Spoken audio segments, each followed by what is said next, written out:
Bad news can be all around us now. We've got 24-hour news channels. We've got screens and devices all around us, and there's endless commentary and analysis. When something bad happens, it's almost like we're there. And that can be a problem, and a lot of people don't realize it. The University of California, Irvine conducted an interesting study. They looked at the Boston Marathon bombings, and they found something interesting, something I think we should all think about. Now, these type of events, they're called community trauma, and they're the big things.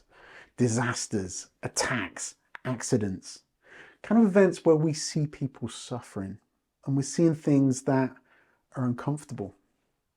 Now, the study found something interesting. People who'd engaged with long-term viewing on TV, normally about 5 hours or more, well, some of them were suffering acute stress, almost as if they were actually there.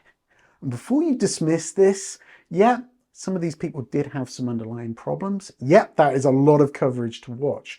But let's just think about the difference between being there and watching on TV.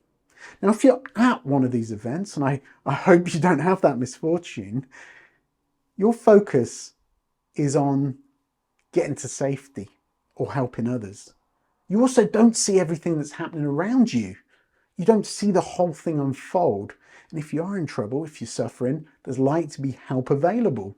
Maybe not at the time, but certainly afterwards. Now let's think about what happens when we watch this at home.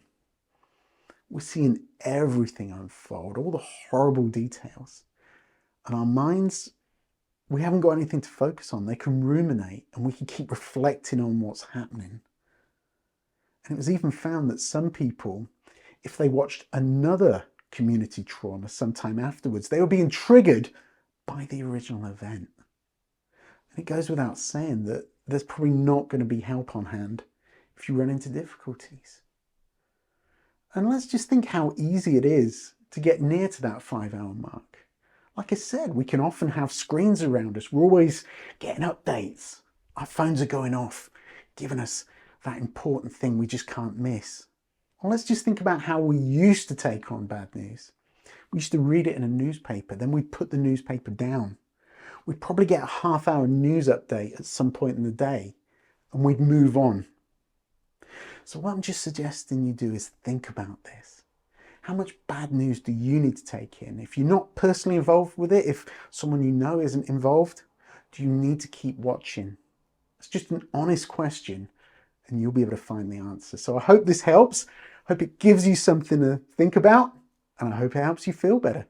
Thank you.